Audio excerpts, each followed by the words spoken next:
There's our green light, and hello YouTube, welcome to my live magic party.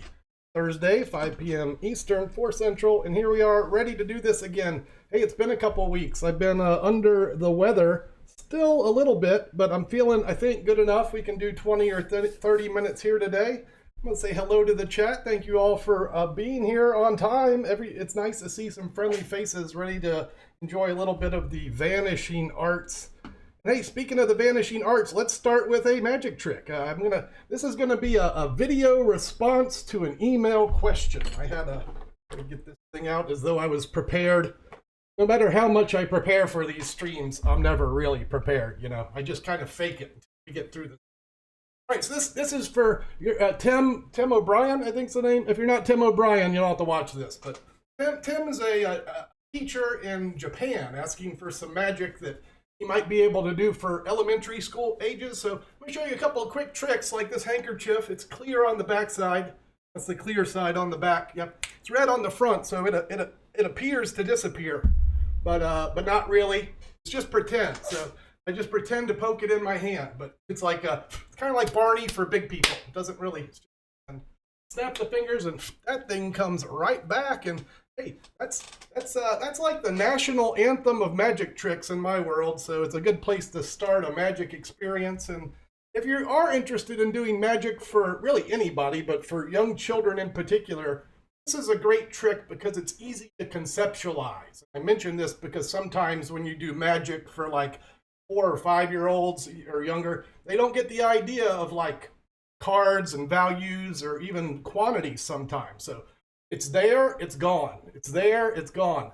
A simple trick that's easy to understand. It's called the Tip and Silk, by the way. Do I have this working? Let me see if I do. I have a website. Oh, TMI. Now we've got too many things. There's the website, conjure.com. You can visit me there and get yourself a Tip and Silk, and you can do all these things that are popping up on the screen. Let's just put that aside.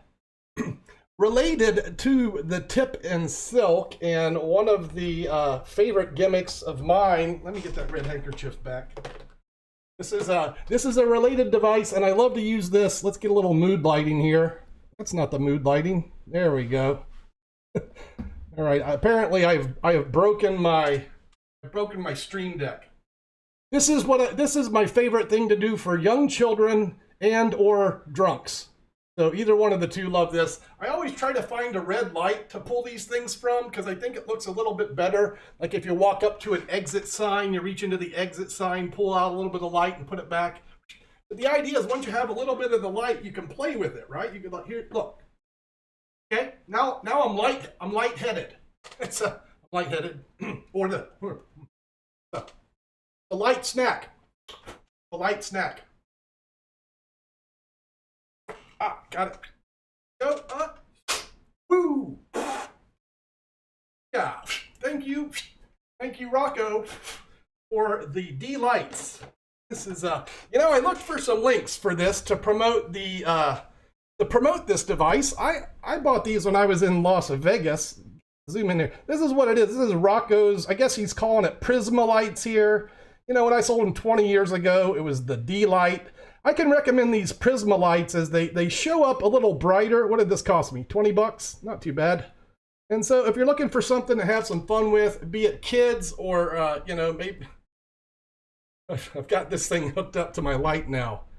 Ah, the joys of technology. Prismalites. Good times. Worth 20 bucks. Even if you don't like magic, it's still worth 20 bucks to do that thing. Hey, chat, I see you answered the questions here. I'm going to do the Q&A after I get through, like, I don't know, 15 minutes of rambling. I wanted to do some magic today. We're doing a unboxing of a few things. I had some people kindly send me some things to my P.O. box.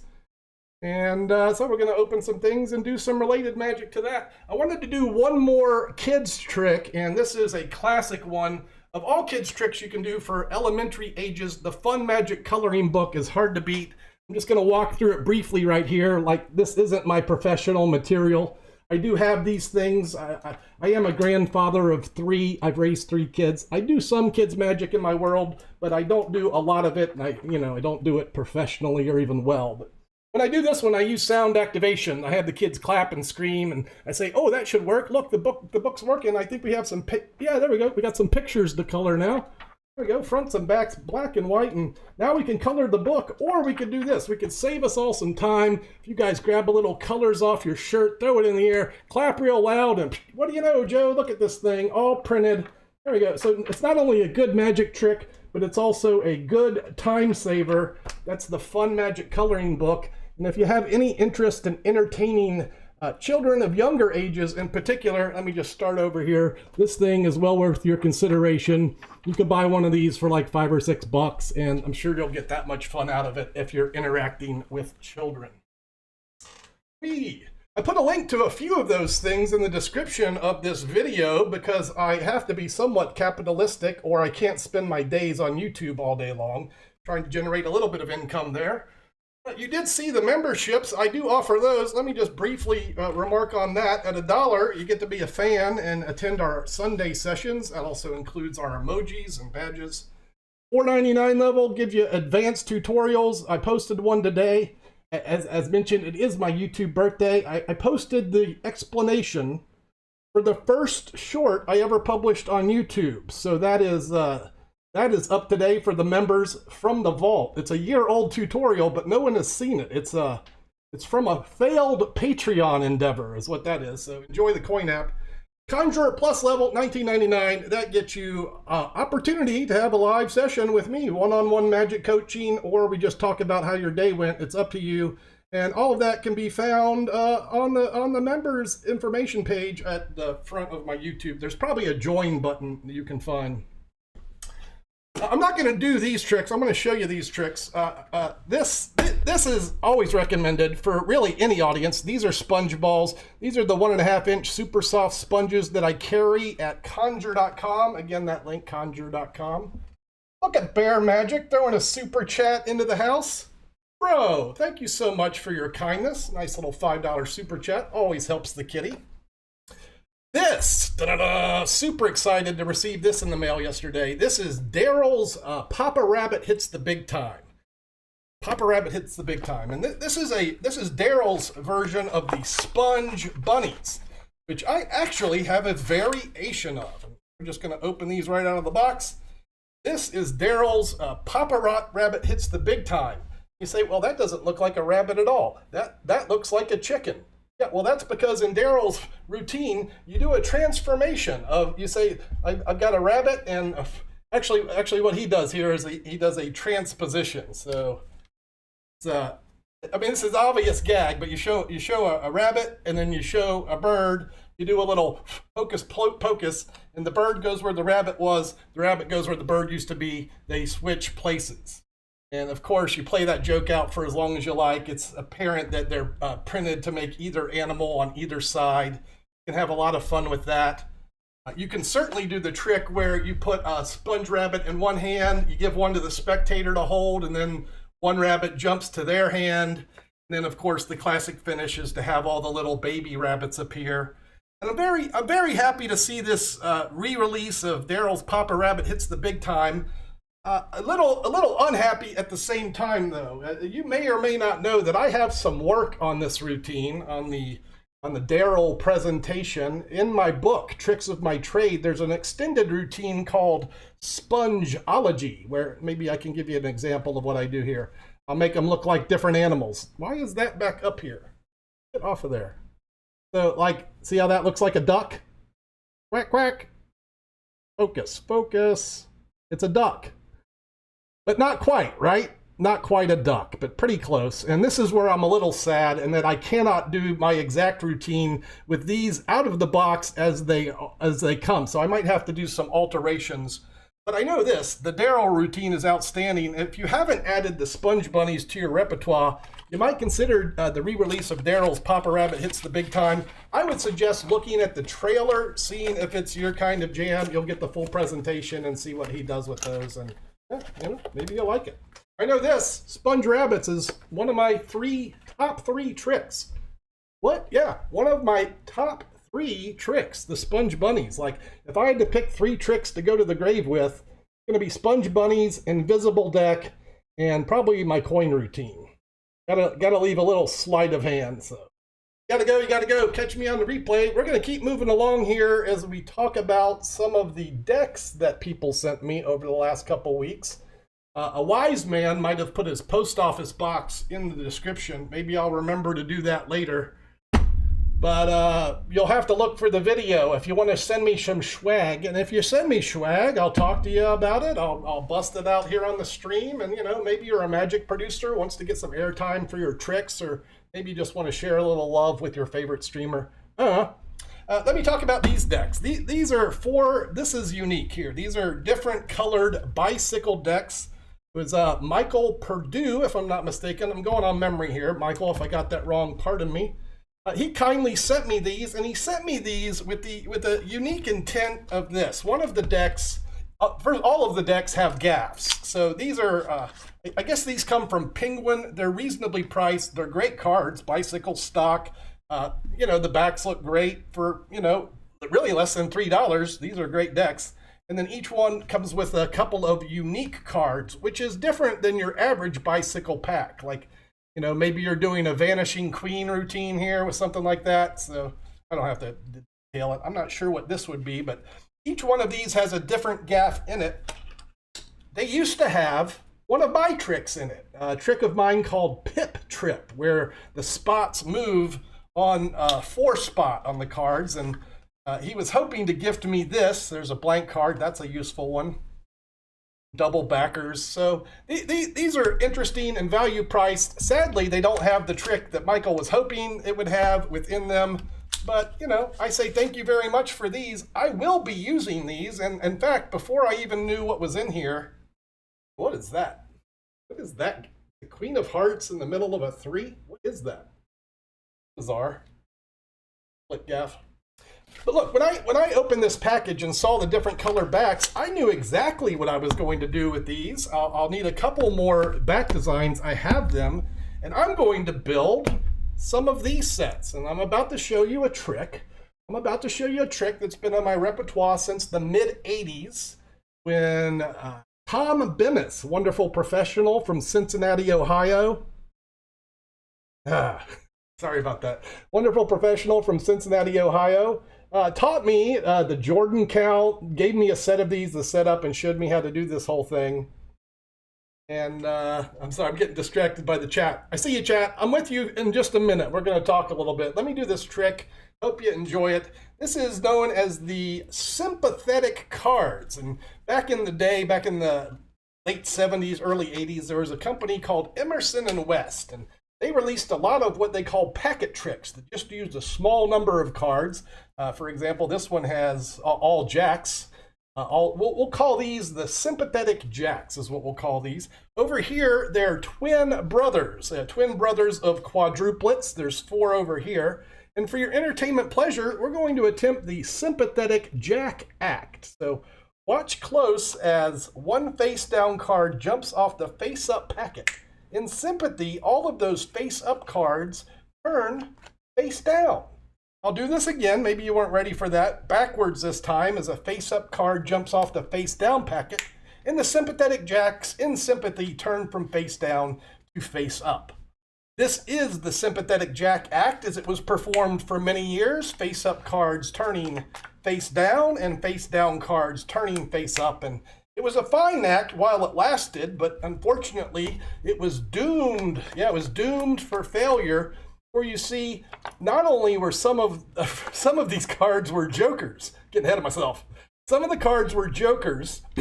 Pardon me. They were able to influence some of the other cards to joke around with them. Some were reluctant to turn, but in the end, they just joked around. The Jacks did have a plan, though. They thought this. They thought with a little influence, they could change the jokers back into jacks. That did work for a while, but ultimately the plan was doomed. For you see, not only were these cards a bunch of jokers, all of the jacks actually came from different backgrounds.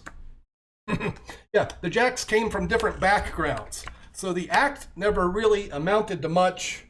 That's my story. I'm stuck with it. And hey, I hope you liked it. That is Renee's Sympathetic cards, which, as originally released, had a bunch of different back designs with a bicycle back.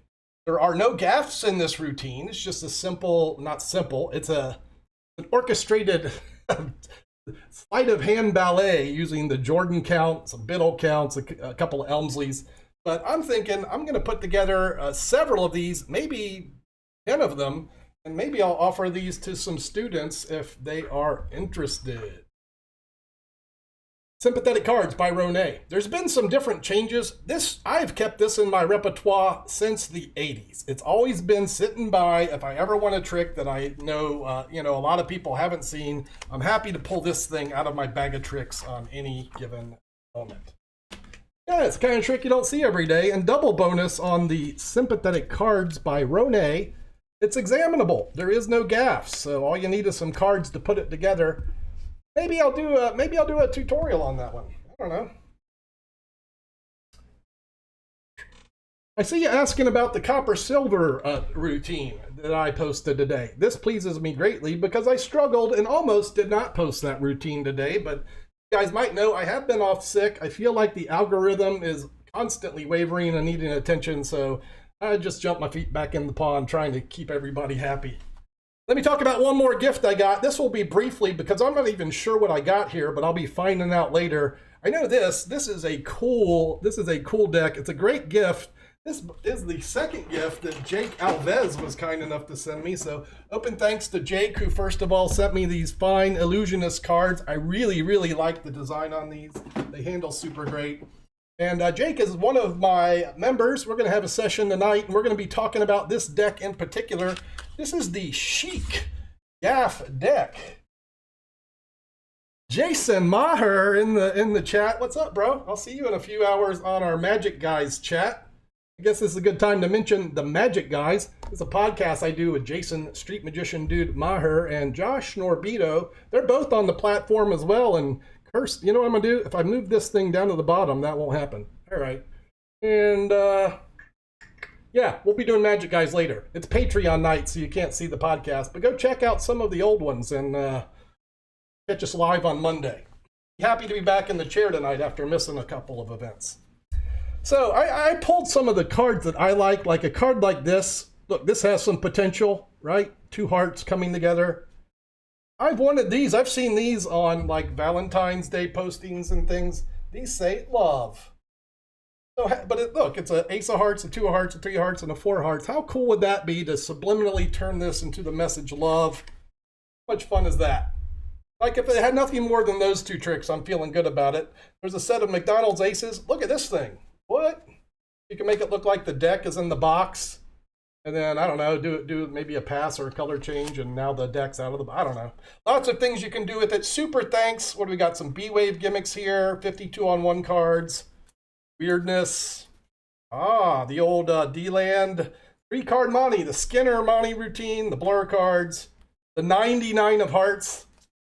Like I said, this deck is cool. There's a lot of fun pieces in here, and this is a value deck. It's not like it's going to cost you, $50 to get one of these. It's less than 20, and I can easily recommend the Chic Gaff deck, and I'm looking forward to playing with it tonight on the membership chat with Mr. Jake Alves. Thanks again, Jake.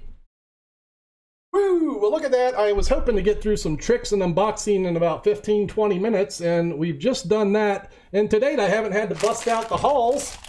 I haven't burst into a coughing fit. I thank Mucinex to that. Mucinex, I'm giving you a free shout out. You are my savior today. Mucinex DM.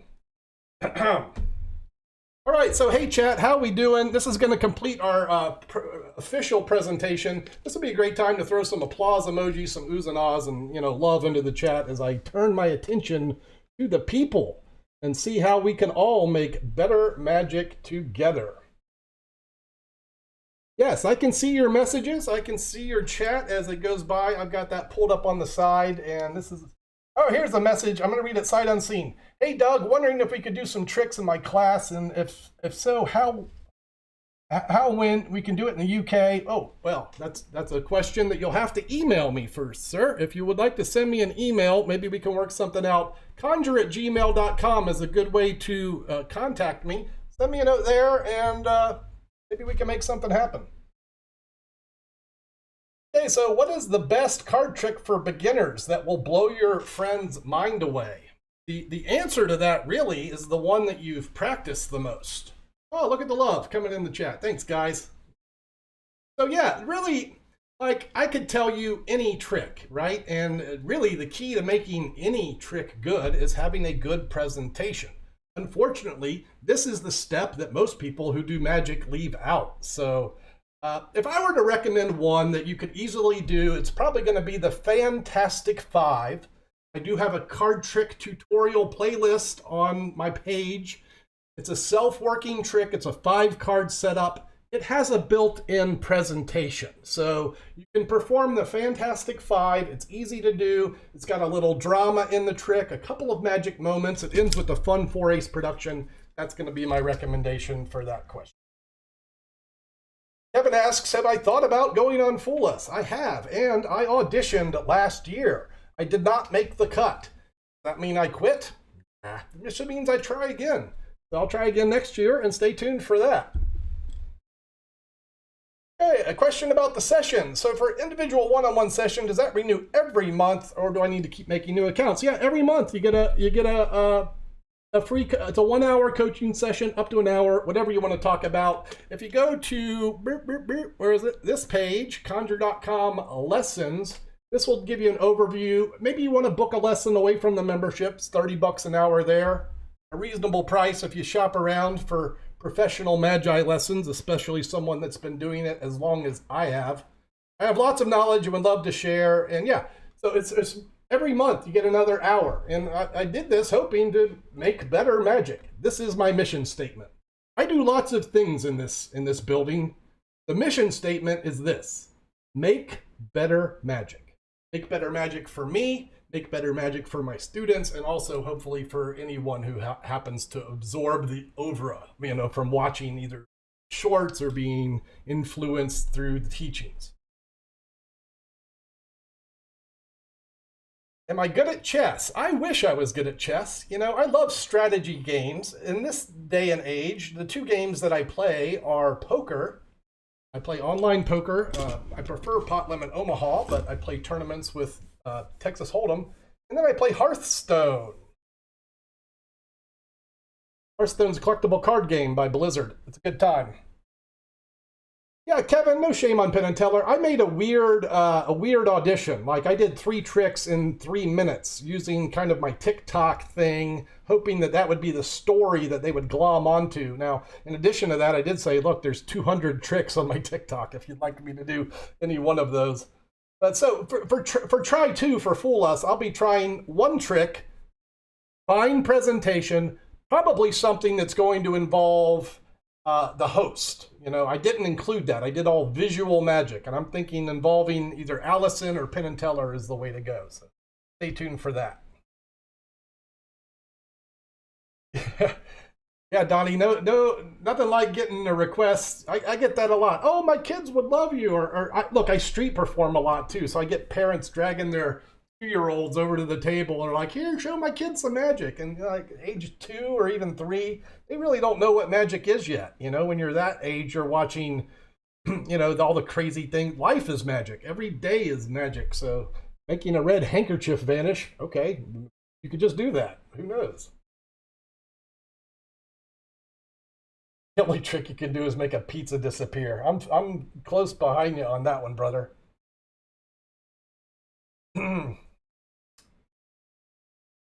Goldberg, Liar's Dice, is that the one with the bill? I'm calling you Goldbug. Liar's Dice with the dollar bill. I used to play that all the time. I worked as a waiter in a pizza joint. At the end of the shift, we'd all hang out and have beers and play Liar's Dice and take money off each other. Someone asked me about the coin trick that I did earlier. I'm not going to embarrass myself by trying to do it again. It's one of the harder things that I've done in the recent times. This This is a sun and moon set. It's a copper silver. It's a copper silver routine. If you're interested in doing the copper, there I try it. The copper silver trick. Let me try here. I'm going to close my hands. Nope, not going to try. It's the sun and moon. It's the sun and moon, which I battled longer than I had to today, and like I said, I almost didn't post it. I feel like my powers are maybe only at about 70% these days. So, Ian wants to know about the posters behind me. These are reprints that I get from eBay. So I've got about 10 of them, and I mix them up a little bit. They run about 15 a piece, and the company that I buy from does buy two, get one free. So if you want to get like 3 of them for your room, you're looking at about $30, and yeah, it works for me. This is a privacy screen that my mother-in-law gave me just on a whim, and I said, hey, I could put some magic posters on it, and what do you know, turned into a studio. We're winding down on about 5 more minutes, folks, and generally I would not mind staying here later, but as mentioned later today, I do have a podcast, and I also have a lesson, and I'm surprised that I am still speaking without going to a coughing fit. Thanks, Mucinex. We're going to thank them for that. Okay, Goldbug's explaining the liar's dice. I don't have that. That is a game I'm not aware of, but I'll check it out. Yeah, I tried to order. Chris, I think, is mentioning Deckhead there, mentioning Switch 1, which I tried to order this week. My distributor was sold out of them immediately, so they might be hard to get. I really wanted to get my hands on one. Hopefully you'll be in the Magic Guys Patreon Friday, and we could talk about that a little bit. You know what I did? I substituted this. I was going to unbox this. I guess I'm going to unbox it anyway. I got this instead. This is I substituted my Switch 1 purchase for this TCC leather chop cup, which, man, I opened this thing. When you spend a little money on a magic prop and you get excited about it, you're like, oh, this is a nice packaging. So, oh, it's got a nice drawstring bag. It's a pretty leather cup, right? The baseballs are fine. It's a nice piece, right? I love this presentation on the whole thing. Sadly, one of these gimmicks does not work correctly. If you know what the chop cup is, you know what I'm talking about. And that is not happening. So I'm waiting to hear from my distributor. They're good people, and I'm sure they'll make this right. And I was really looking forward to putting a chop cup routine together for the Shorts platform, but I guess this is going to wait a week, and maybe we'll talk more about this in the next week or two when I get this situation fixed. I have had to deal with similar situations with Murphy's Magic. They've always been the best to deal with. I expect they'll be the same with this situation, and stay tuned for that news. Do I know any Italian magicians? Interesting. One name that comes to mind is Vanni Bossi, who has passed away, but he was a guy in my day who I do recall. I think Stephen Minch wrote one of his books that I read. He had some videos of the time.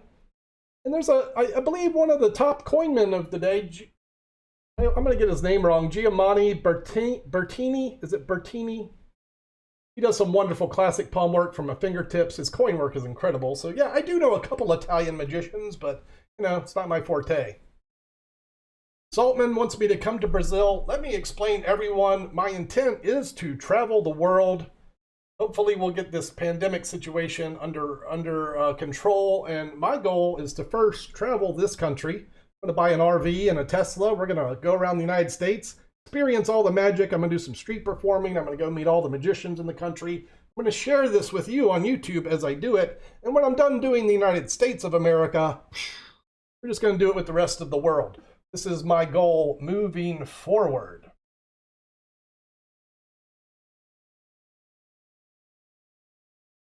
Reading chat here. Can I show the brainwave deck card trick? I don't do the brainwave. I use the invisible deck. I could do that.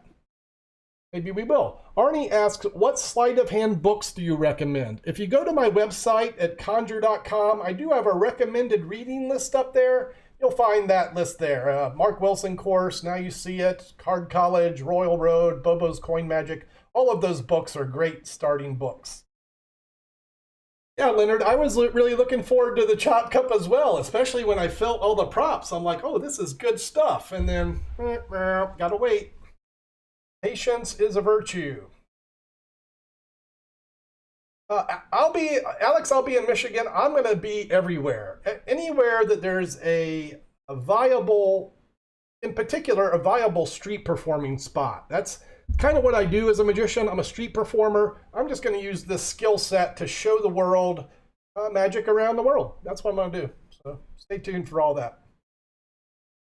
Hermione, gotta go. Guess what, Hermione? I've got to go as well. Yep, it's 4:30, and that brings us to the end of a half hour. If I missed some of your questions, I apologize. I'm happy to answer them, as always, in the chat. I do try and get to some of the comments with answers whenever I can. It's been a little tough this week for a number of reasons, but I'm trying to stay above water. All right, guys, thanks again for hanging out with me. I don't want to just turn it off real quick, but if I don't, I'll end up rambling. Let's do, here, we'll do one last trick. Someone mentioned it and I didn't do it. Is this one of them? I think it is. Who asked me, how about this? Let me bring it down here. This is the best card trick in the universe. We'll use Siri. You can do this with any named card, but I'm just going to have, whoops, just did a screenshot. We're going to have Siri name a card, see if we can hear her. Hey, Siri, pick a card. Let me shuffle first. Oh, good. It's the 5 of hearts. Hey, Siri, repeat that. Let me shuffle first. It's the 5 of hearts. So she said the 5 of hearts. This is the invisible deck. Whatever card is named, in this case the 5 of hearts, you'll go through the deck, you'll find one card. There it is. Look, one card is upside down. It is the only card that's upside down in the deck. And with the invisible deck, it's the freely named card every single time, as long as they say 5 of hearts. Which is not true at all. It works with any card named. That gets my vote for best, really the best card trick of all time, but I prefer that over the brainwave deck because I can repeat it. With the brainwave, there's an odd color back. It might be a stronger effect, but you can't repeat it. So that's why I use that one. All right, that is going to be your encore trick, and that is going to be the end of this stream. Thanks again for hanging out with me, folks. I appreciate your time, your attention, your energy.